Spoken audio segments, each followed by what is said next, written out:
Zhenxiao, please start. Okay. Hello, everyone. Today I want to introduce this paper titled Personalized Federated Learning with First-Order Model Optimization. And this paper was published in ICLR 2021. Okay. Next, I will introduce this paper by the next three parts. First one is motivation.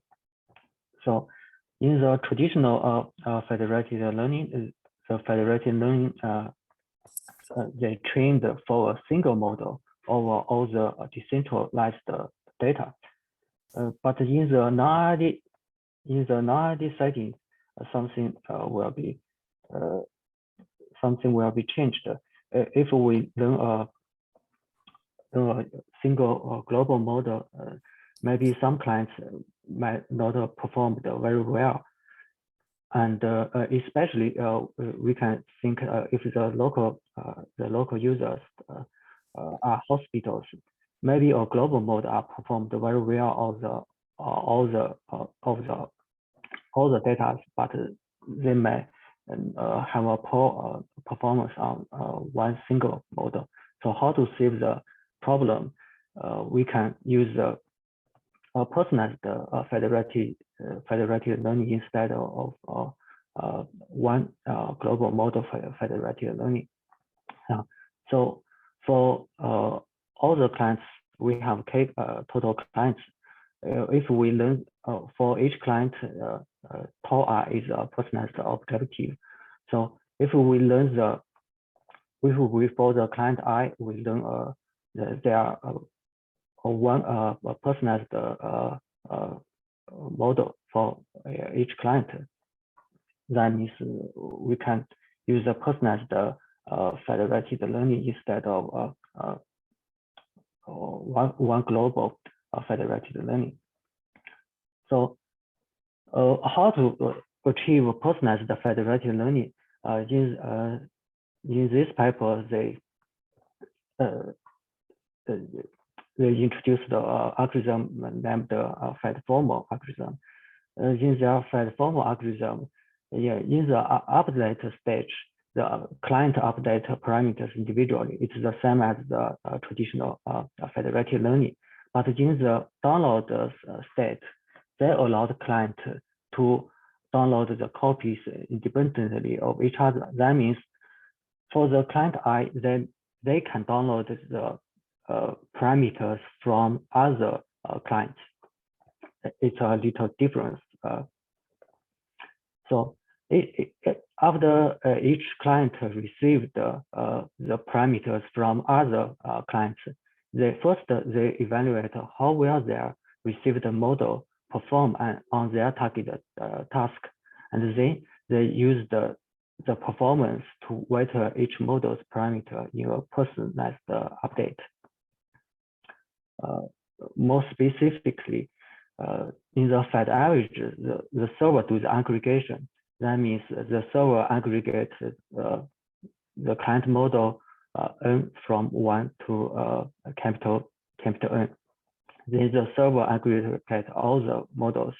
Usually they use the weight to be equal to the size of the training data of all the training data. This step can guarantee the sum of all the weights equals to 1. So in the FedFormal algorithm, the aggregation is done in the client part. So each client I, they will receive the other models, and they do they use other models theta n to update their local model theta I. So we subject to the sum of all the weights equals to 1. So the problem is how to find the optimal weights for client I.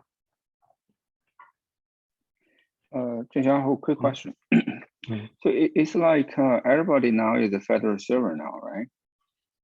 It works like everybody is a federal server, federal aggregator. Yes. But do they discuss the efficiency issue? Do they need to update this kind of things every round? Yes, they have discussed the communication cost, but the insight of their fat formula is the server do the aggregation, and next they will consider how to limit the communication cost. Okay. Okay. Zhenxiao, here. So what is the n here? The index n. So index n for each n is a client, right? Yes, n is a client. The capital N means all the clients. So what is I? Oh, so I is a specific client. Yeah, I is a client I. So you mean the so for the average in the server will do the aggregation, but for the ephemeral, everyone will do the aggregation. Yes. Each client will also do the aggregation. Yes. Okay. Okay. Sure. Okay.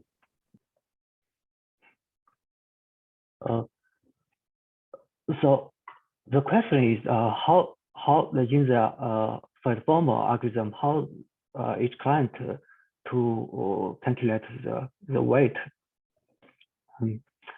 Maybe the best way to calculate the weight is by the performance of the loss.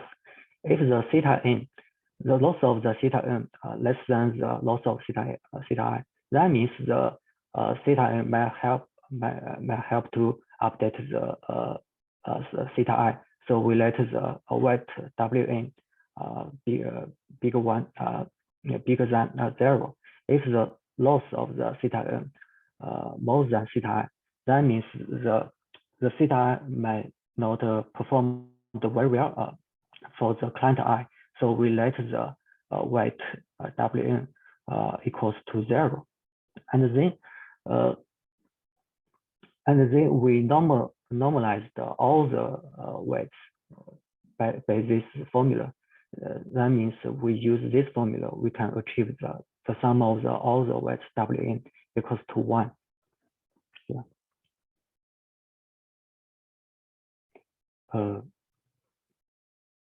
Any questions? Okay. Here, so for the Wn here, I see an equation here. So, but looks like this equation is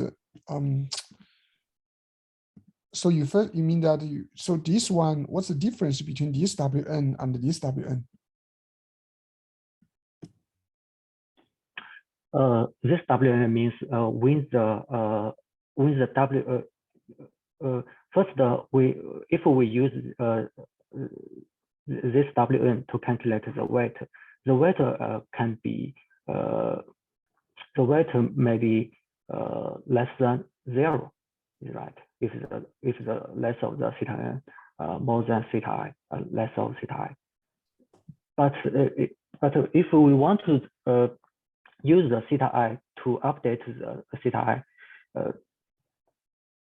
when the performance of theta is not good at is not good than it's not better than the theta I, we just let the W equals to 0 by this formula. That means we don't use the theta I to update the theta. We don't use the theta n to update the theta I.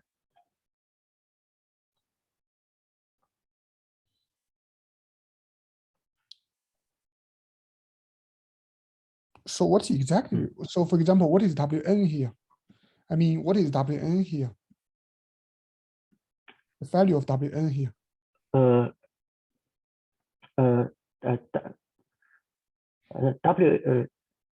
In this part, the Wn is first they calculate all they calculate the weights for all the n. Then they use how do they calculate? So how do they calculate this Wn for all n? They use the loss function here. They use a loss function here, but this loss function this one, this is the loss. This is a different loss. Which loss are you going to use?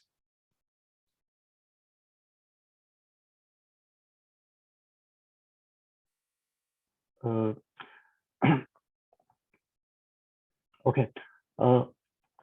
For client I, they receive the models from all the other clients from 1 to capital N. Then they need to determine the weight for all the other clients. So the first steps, they calculate the loss of the theta n on the data of the client I. If the loss is less than the theta I, that means the theta n may help to update the theta I. The parameter of theta n may help to update the theta I, so we can let the weight Wn more than 0. We just use this formula to calculate the Wn. But if the performance of the theta n is not good and is not better than the theta I, we just use this formula Wn equals to max Wn 0 to let the Wn equals to 0, because in this situation the Wn less than 0. So after we get all the Wn for all the clients, we normalize all the weights at this formula Wn star. So this step is for is subjected to the sum of all the Wn equals to 1. Oh, okay. Yeah, okay, I get it. Okay. Just continue.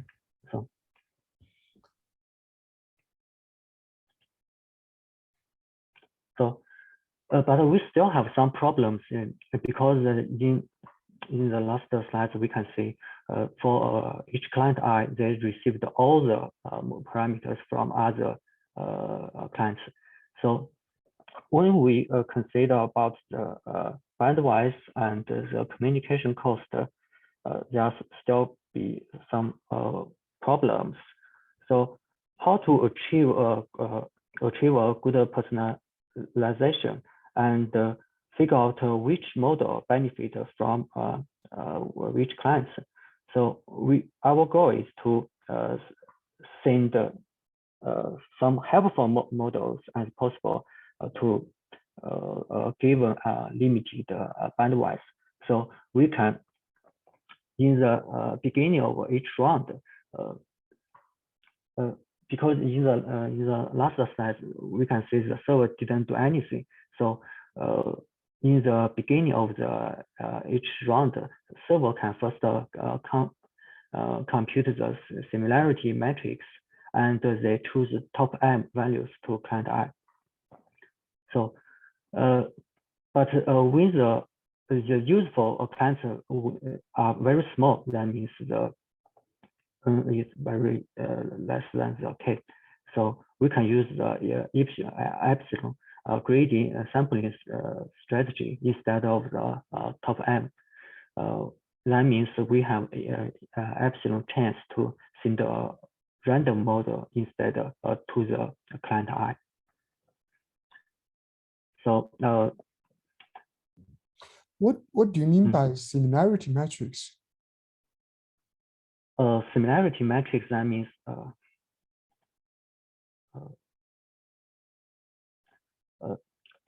so we can see we have similarity matrix is n times n matrix. That means for the client for the client 1, they calculated all the they calculate all the parameter of the similarity of the parameter. Then they like the P11 and to the P1n.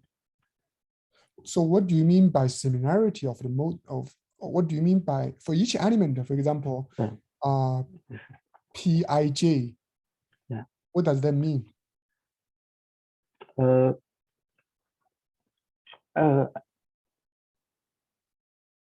Actually, in that paper, they didn't mention about the how to calculate the similarity, but the similarity means the. I mean, the similarity should be looks like this. According to your explanation, similarity looks like a property, right? I mean, that what kind of property it is.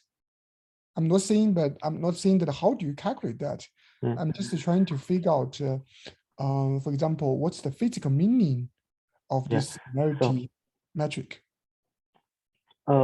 Similarity, the physical meaning of the similarity is like if the PRJ represents the likelihood of the theta I to the theta j. So what is the likelihood of theta I to the theta j? If the likelihood equals to 0, then that means the it's not right. If the similarity has a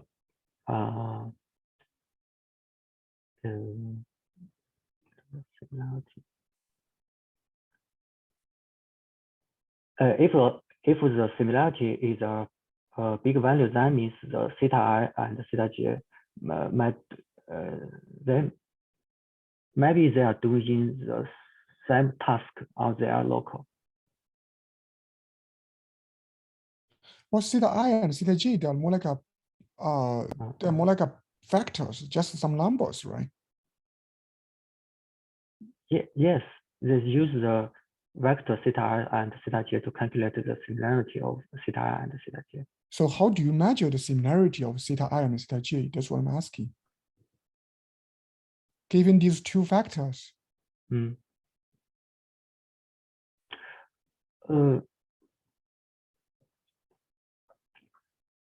They didn't mention about how to calculate it, but about the similarity,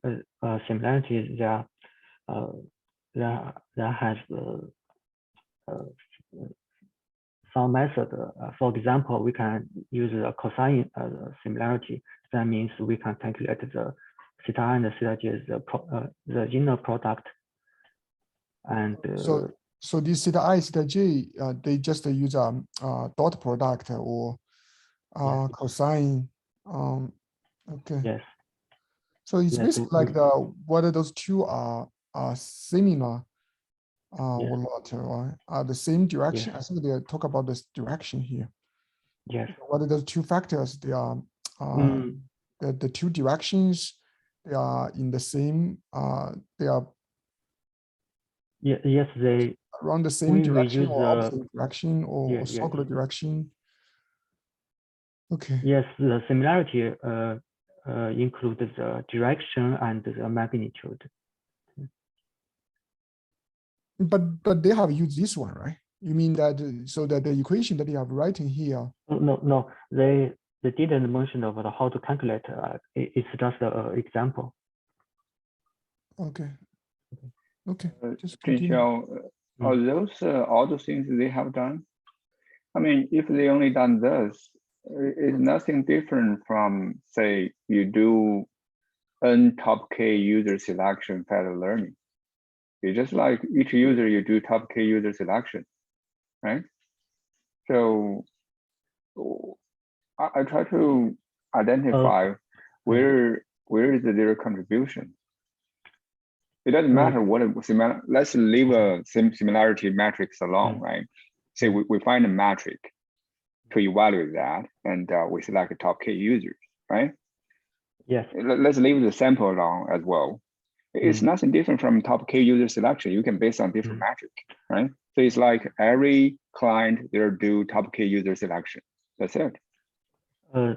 It still have a little difference because you need to use this formula to calculate the weight.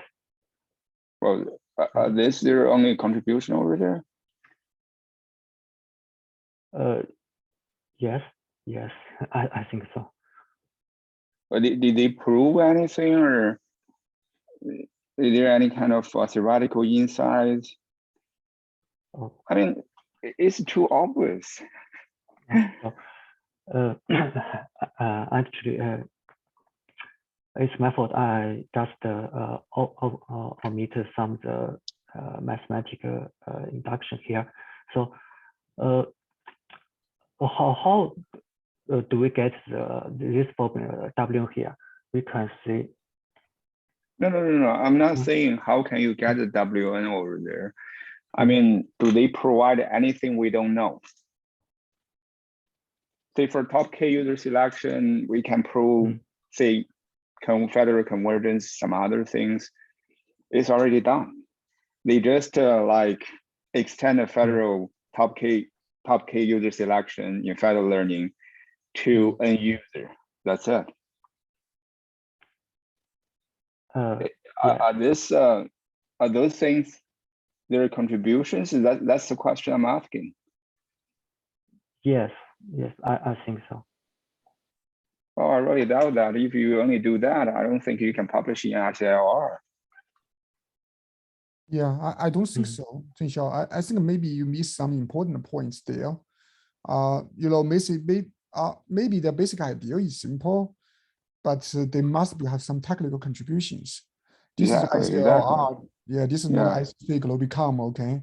I don't think you can do such kind of heuristic without any theoretical contribution. I totally agree. If the idea is very simple, they must have some theoretical insight over there, very challenging derivation or something, proof, right? Otherwise, the idea should be very new. Yeah. Yes. Actually, they provide some of the insight of the W here. So, if we only concerned of about the loss function, we can use other formulas. But why we use this formula here? They provide some mathematical proofs here, but I didn't show in the slide. It's my fault.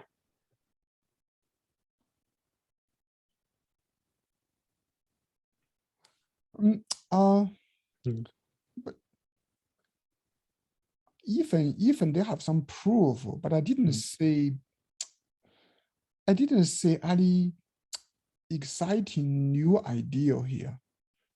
So looks like well, before you just use an equal weight.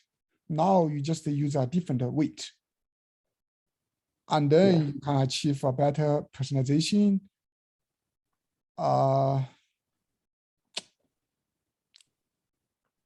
It's weird. I don't know why. I think the paper should not like this. I think if they can be published there.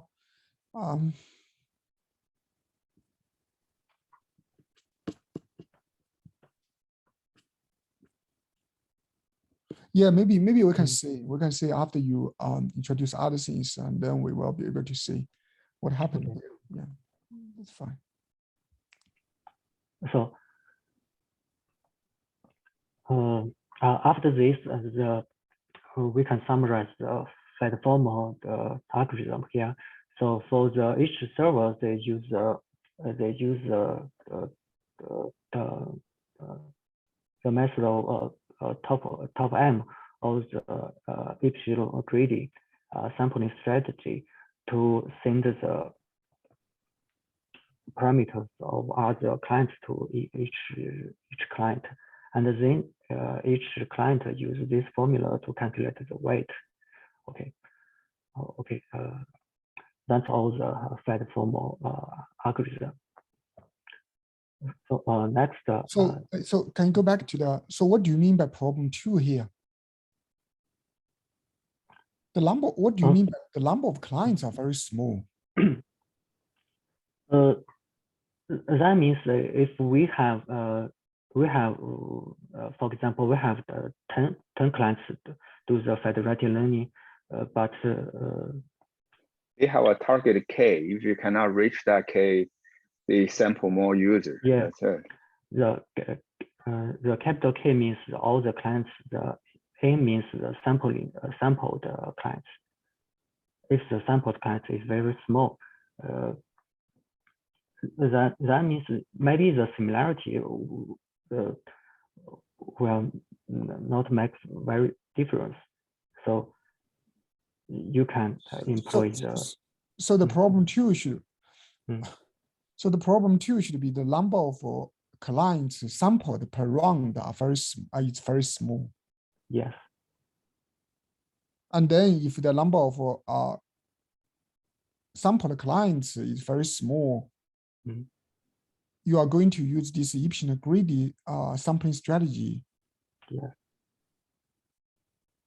Why you want to do that? So you mean that because you don't, so it depends on what value of M, what value of N, what value of K. Okay, that's fine. We can assume that K is millions of. N, well, you can say, well, it's every time you sample just 1%. But what is the value of typical value of M? So which one is larger, M and N? No, they assume there's M clients in total there. They have a target K selection. N is, they use the similarity metric they got, right? So if N is much smaller than K, they try to fill the gaps by using E-graded sampling strategy to achieve the target K selected users. That's it. M is the total one, the total number. M is very big, you can assume. K is the target for this round. They need to select K users. N is got by the similarity matrix.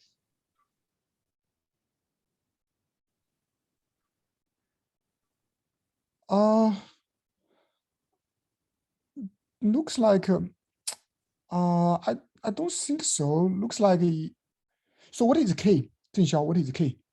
K is the total client. K is the total client? Yes. So K is a very large number. Oh, yeah. M is the top. M is the top K user selection like that. Yes. So N, so what is N? N is the sampled clients. Okay. So M should be less than N, right? Yeah, right. Then how can you determine N? You have a target N for each round? Or the N is a hyperparameter you can also choose? Yeah, yes, the N is, in each round, the N is determined by the algorithm.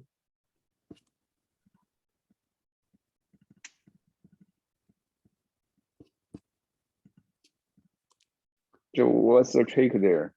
If you select more, then is there any optimal value for N?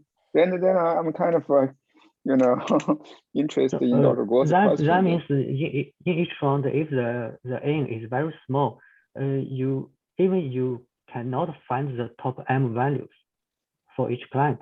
So we can use the efficient greedy sampling strategy to choose other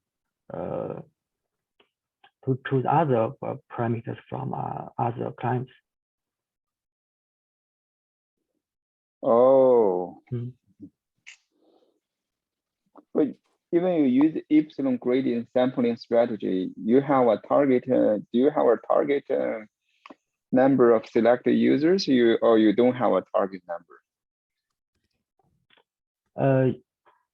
You don't have the target number. It depends on the epsilon value. But I believe epsilon is a real number, right? Right. Say if I have a chance like 0.00001, that means I was choose or I was not choose. I think if the epsilon equals to 0.1, if we have the total clients, for example, we have 100 total clients. If the epsilon equals to 0.1, That means in each round, we choose 10 clients for each user. Or epsilon here means a percentage, yes, instead of a threshold. Yes, epsilon is a probability.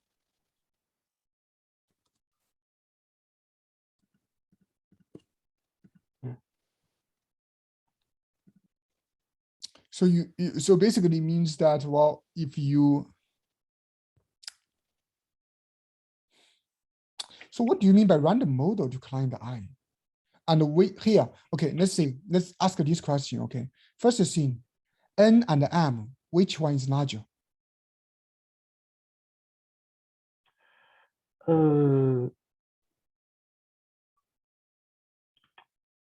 Usually as N is larger, but okay. So N is larger, M is small. So basically means that every time you will select 10 clients, there are 10 clients that will participate. yes. And then you want to, for each client, you want to obtain 5 models, or you see the models from 5 clients. Then you just use those 5 clients model, right? So what's the problem there? Why you use one? Why do you want to use this greedy sampling strategy? That's because N is not very small. For example, if the N equals to 5 or 2, that means in each round you cannot find the M client for each client. So we now, can use now M actually is larger than N. Yes. Is that what I'm talking? Yes. Okay. So let's assume that M is larger than N. Because you cannot assume that, because you don't have that amount of, don't have the number of clients to receive models. So, but you still want to select top M values.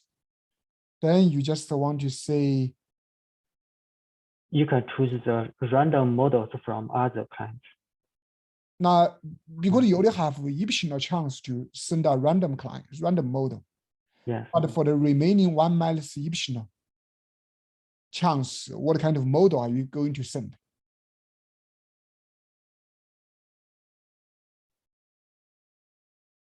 You mean which model to send to the client? Yes. The epsilon greedy is they send a random model. It's they not use by epsilon chance. This is the probability. Yes. They have this probability to send a random model. But how about the 1 minus epsilon, the larger probability of sending what? That's what I'm asking.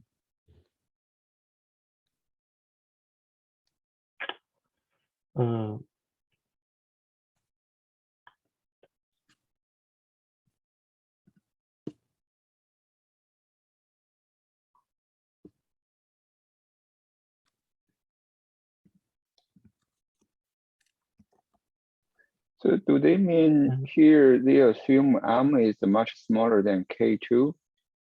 Like, you know, that means the top M selection rules does not work for, that does not work for this case.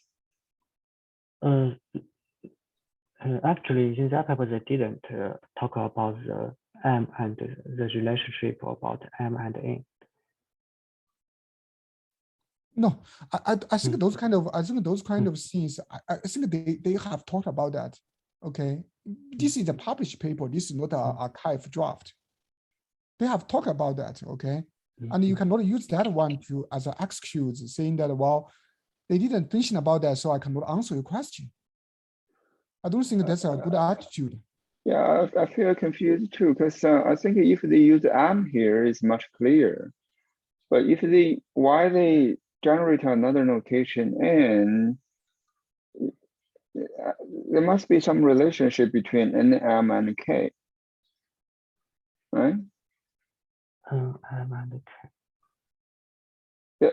the K is the total number of users, right? So, and M is like a top K selection, you know, the K selection, or there is the number of selected users, supposed to be the number of selected users. Then N is the user your client or user you select for, say, for this round.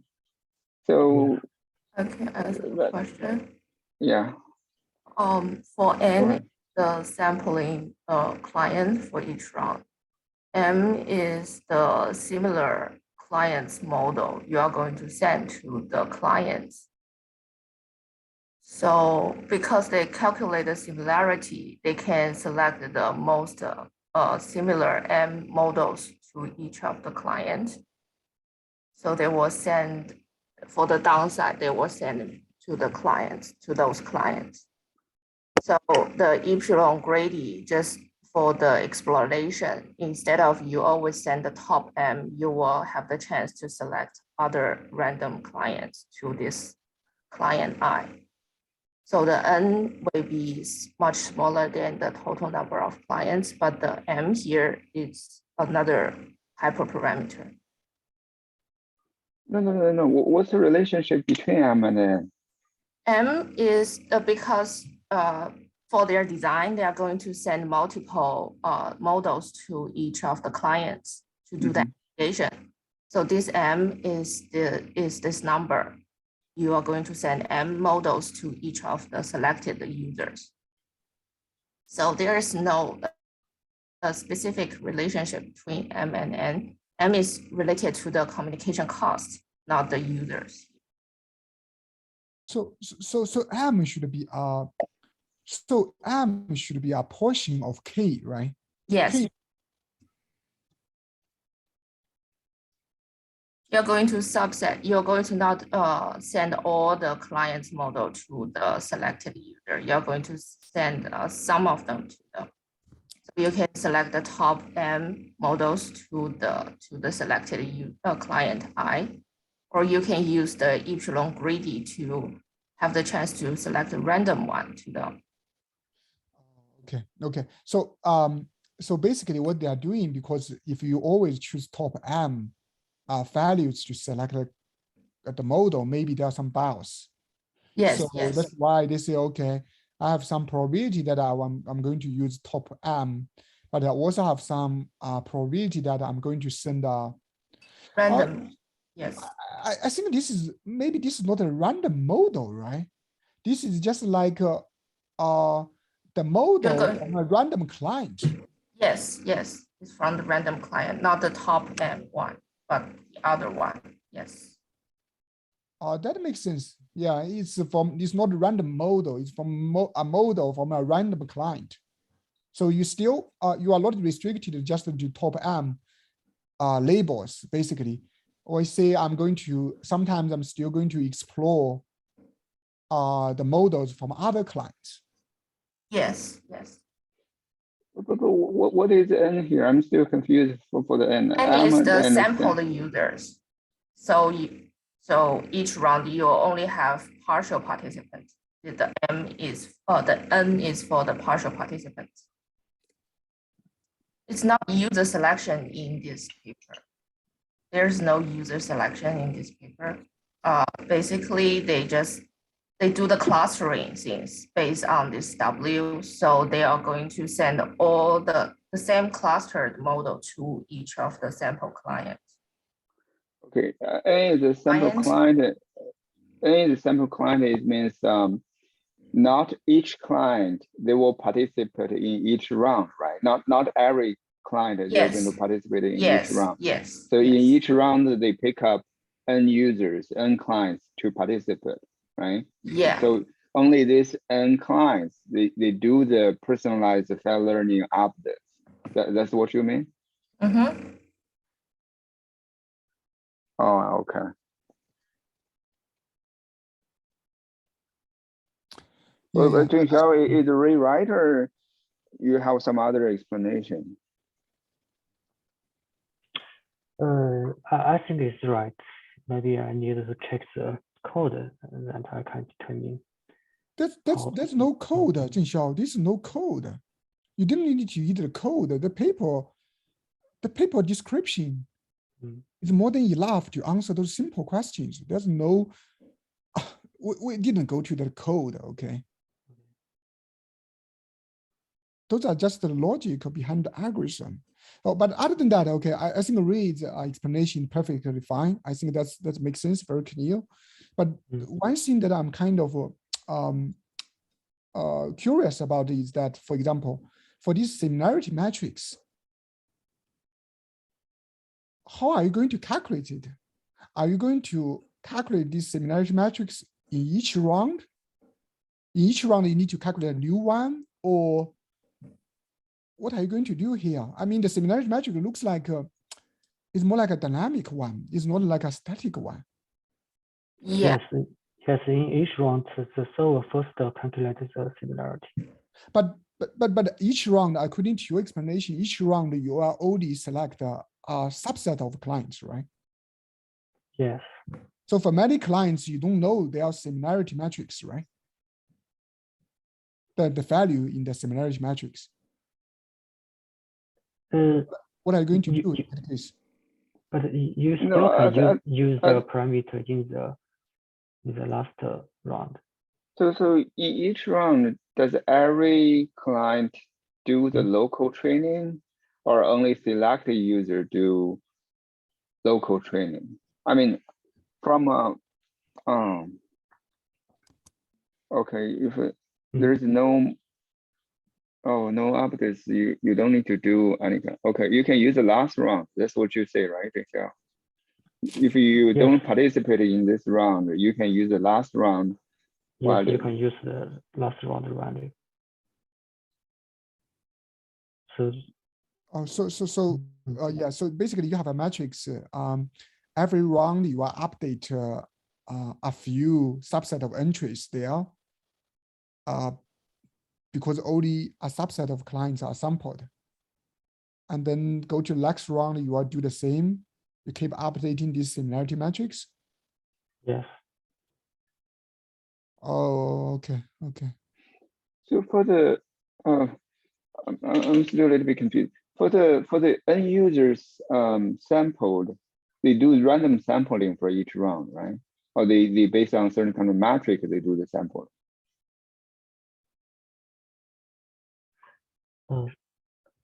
Each round you have n sampled user for participation, right? So this sampling, do you follow any kind of metric, any principle, or you just do random sampling? I think it's random sample. But Ray, are you agree with this? I mean, you're saying random sampling. It's a random sampling, but you're saying that it's like a clustering. This kind of the grouping. Clustering is for sending the model to the client. Well, what do you mean? The clustering is sending the model to the client. They do the personalized things because they want to cluster the similar client together to do the update. They do this similarity update on the clients. You have to send multiple, like that's the top M value they have talked about, right? Yes. But for the update, they just random sample the client. For the update, they just random sample the client. Yes. Oh, okay.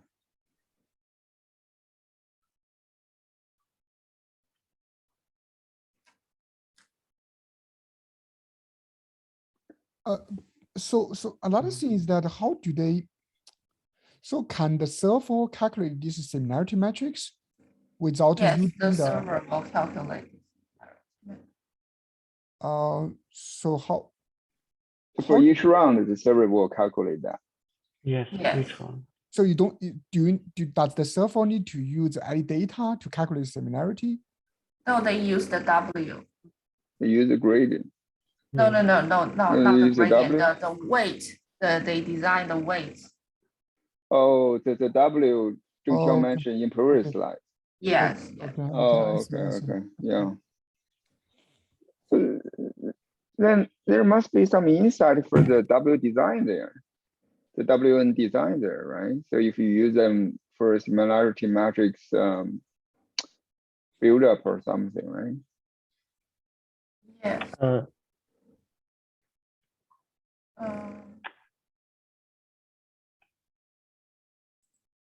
Actually, I don't think the similarity has relationship with the WN. The WN is from another set.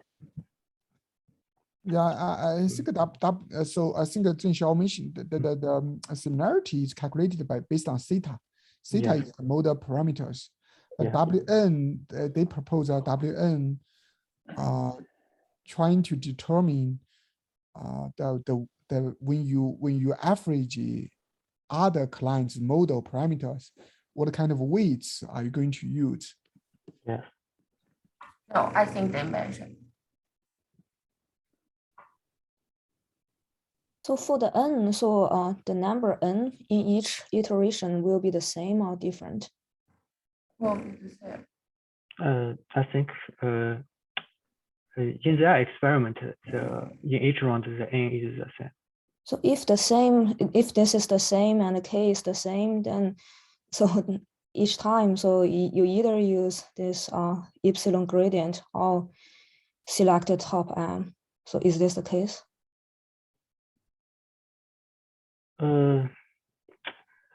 I think we can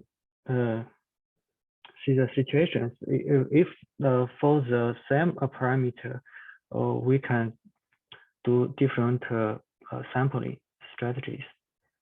We can use different n. Yeah, so that's my question. So is n the same for each iteration or it is different?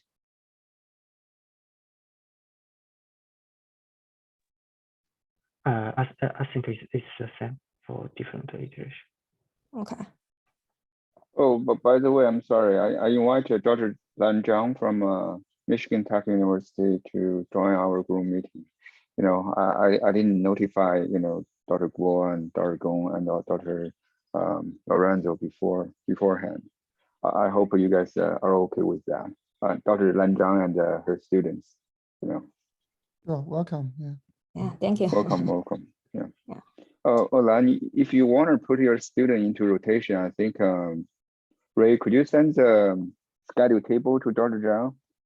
Then probably if Dr. Zhang want to put her student over there in the rotation, you know, you can, you know, release you guys the burden to do the presentation. We have more So people actually, in the, yeah. Yeah, two of my students already joined to this meeting. So Gaurav and also Madhurita. So we just finished our previous meeting and moved to this one. Okay. All right. It's your choice, right? So either way is okay for us. Yeah. Yeah, just continue, Zhenxiao. Yeah. So in their experiment part, they use a data set MNIST and CEVA-10. They use the Fed average, Fed prox, Mocha, LG, Fed average, cross Fed average, T-Fed me, and the baselines. For their because they're concerned about the non-RID setting, so they do all the experiment on the non-RID setting. They're concerned about two non-RID setting. First one is pathological non-RID setting. It's very simple. For not pathologic non-RID setting, each client is randomly assigned 2 classes among 10 total classes. And the next one is latent distribution non-RID setting.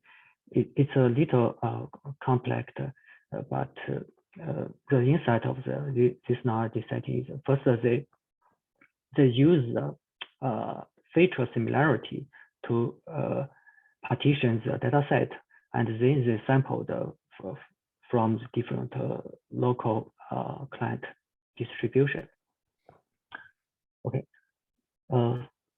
First part is that they have done the experiment on the pathologic non-RD setting. For the Fed average plus the data Fed prox, it's a This federated learning, they use one global model, and the LG Fed average much faster federated learning, per Fed average, P Fed me, they are personalized federated learning algorithms. So for our algorithm, they use the 5 clients to download. That means you use the top 5 clients to download in each round. And they have done some experiment, but we can see with the in each round, if the client equals to 15, the performance is not good, because in this setting, in the pathological non-ID setting, each client only have 2 classes. So some clients might after some clients they receive the 5 or 10 models from other clients, but some clients do not have the same labels. So the Fed formal algorithm cannot clearly benefit of each other. But when we use the 100 clients, in this non-ID setting, the performance are very well. So this 15 and 100, I mean, for example, for the MNIST, 15 and 100, that's the total number of clients, right? Yes, it's a total number of clients. And for your, for this paper's case here, this the 5 clients downloaded, 10 clients downloaded, that's the M value, or that's the K value?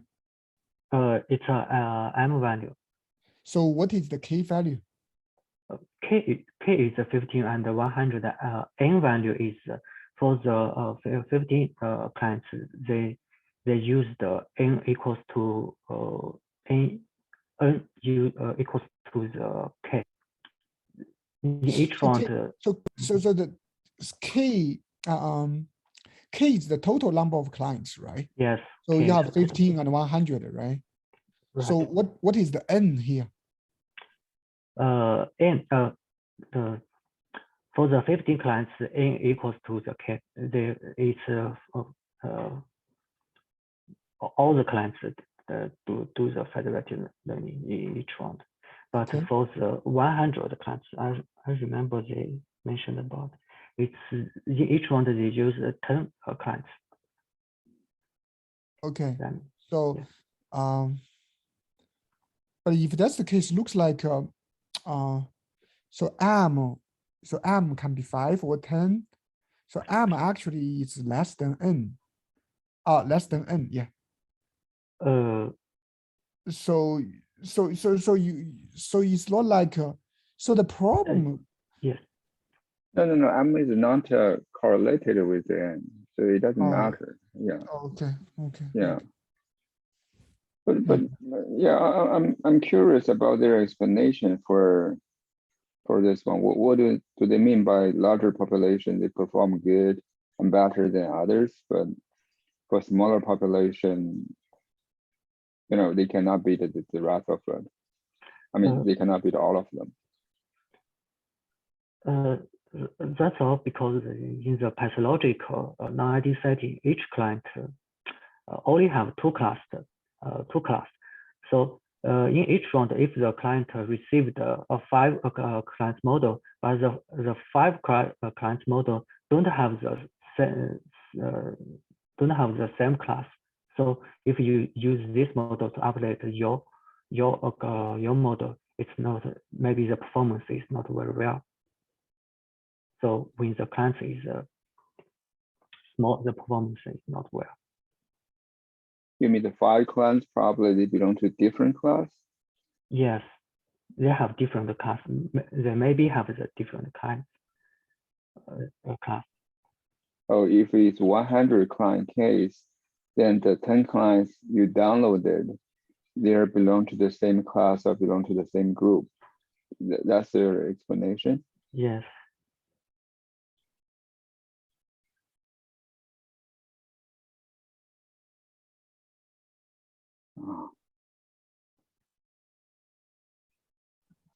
So here, for example, if you choose M equal to 5 or M equal to 10, which one is better? Looks like if M is smaller, from the communication perspective, it's better, right? Yeah. But if you say, it's weird, right? So if you check a 15 client, if you download 10 clients, the performance is better than you download 5 clients. If you say the 5 clients, they belong to different classes or different groups, definitely the 10 clients, they belong to different classes and groups as well, right? Why say for the 15 client case, the 10 is better than 5. Their variance is smaller, the accuracy is better. Why is that?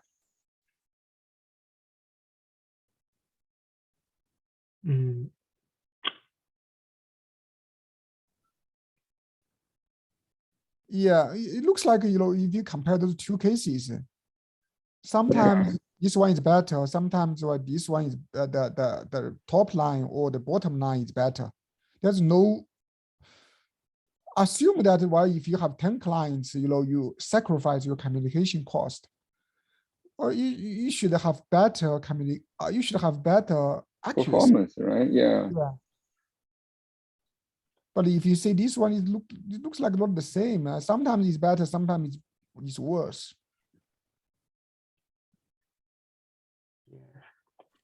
So what's their explanation?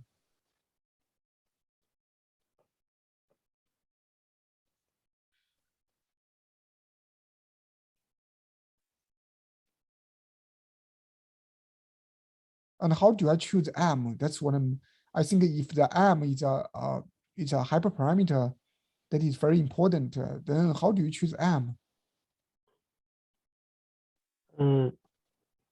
Actually, in their experiment, they talked about how to choose M, but they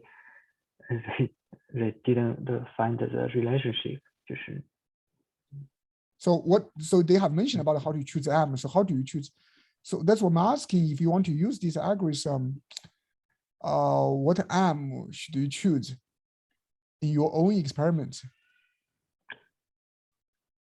I think M is a hyperparameter.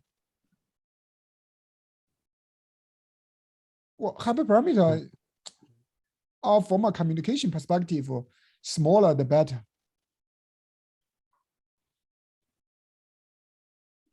Then yeah, I would this the trade-off, I think. I want to echo Dr. Gore, right? So from this table, if we don't care about the communication, right? There should be a good arm there, but the good arm should be determined by certain kind of factors, right? Definitely communication can be one of them, but they need to talk about, you cannot randomly try, right? I try 5, I try 10, why don't I try 6, 7, 8, right?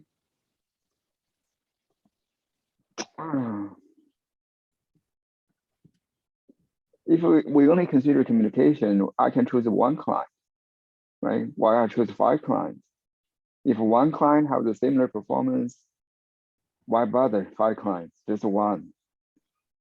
That's local training. No communication. Even for the 15 clients, local training actually is better than there are 5 clients downloaded and 10 clients downloaded. And probably it's worse than 10 clients downloaded, but it's better than 5 clients downloaded.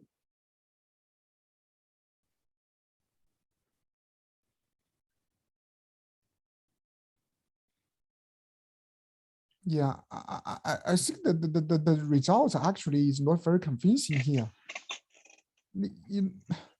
For example, local training, 15 clients, you already achieve 99%, 62 accuracy.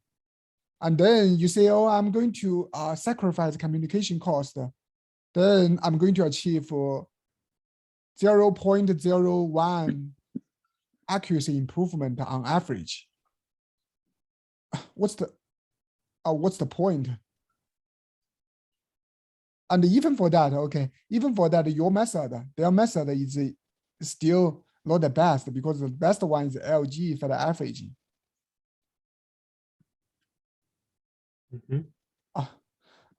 I feel that maybe the setting should not be like this. If the setting looks like this, there's a, well, I mean, under this setting, local training is almost is already the best. You are not going to use federated learning at all. You just use local training. You don't need to share any data.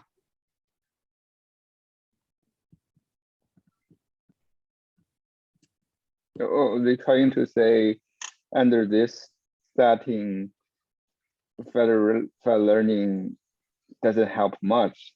Are these kind of things they're trying to say?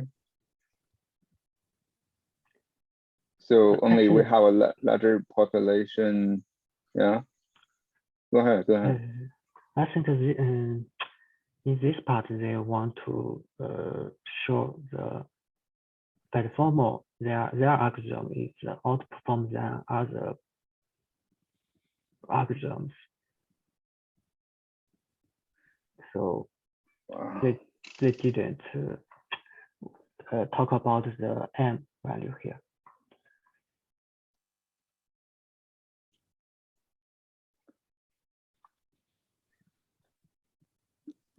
Well, should we move on, Dr. Guo?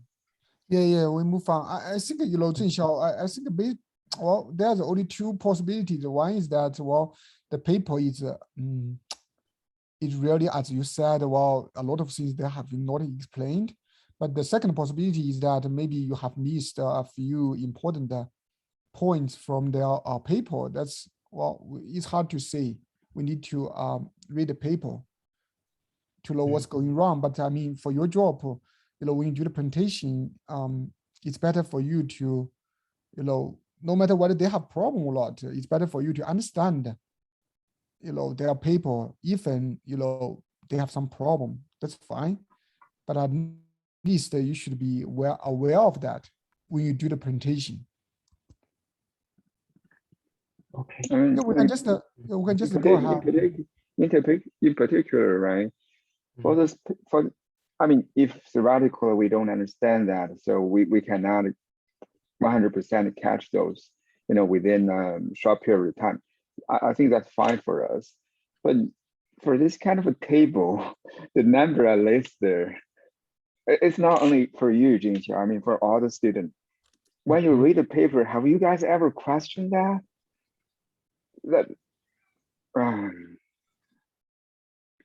So for your own paper, I want you do the same thing, right? You question the results you got.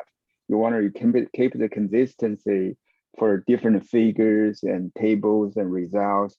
Otherwise, the reviewer is going to read the same question as Dr. Guo did or I did, right? So yeah, for this table, you need to question that, right? So why this number listed, very obvious. You need to find even a very flimsy explanation for us. I think we can accept that, right? But you never question that's the problem. Okay, yeah. Anyway, move on, please. Okay. In this pathological non-ID setting, when the number of clients is very small, the performance is not very well. They changed another non-ID setting. You use the lightened distributed non-ID setting. This line is a parameter of the lightened distribution. With high value, the data is more non-ID. So in this setting, they compared their algorithm with other algorithms. We can see when the data set is very non-ID, their algorithm can out better than other existing methods.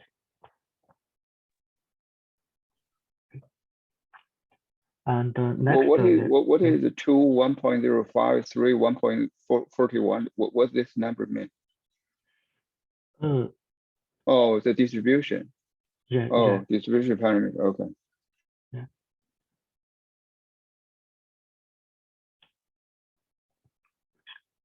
Okay.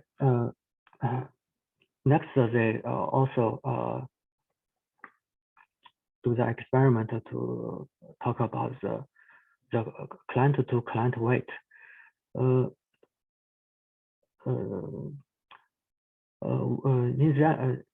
that experiment, we can see, for example, for this picture here, client 0, 1, 2 are the neighbors. That means they have the they have the same local data distribution. And in the round 1, each user only have their parameters. So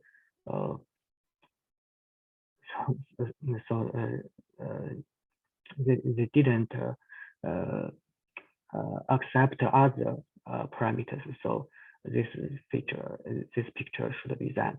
And with the training process, we can see in the end, the clients in the same neighbors will have a higher weight, and they for the figure 8, they do the experiment on 15 clients, and then they change the number of the clients. They do the experiment on 20 and 25. We can see the same results, and they change the non-ID setting. We still can see the same result. Okay, that's all. Thank you.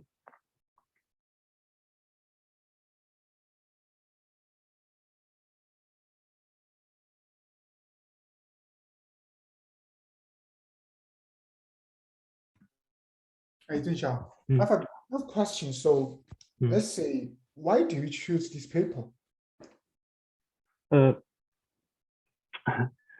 Actually, this paper, I have looked at this paper before, but in the first time, some details I didn't figure out. So this paper is a personalized federated learning and in the non-ID setting. And I chose this paper because I see the algorithm in another paper. In another paper, they showed the FedFormal has a good performance among all the existed personalized federated learning. So I go back to check this model, this paper. So why don't you check that paper? I mean, why don't you use that paper that cite this FedFormal? I assume that paper is more recent result, right? Because in their setting, these two algorithms are in the different setting. FedFormal have a high performance, but the communication cost is very high. So okay.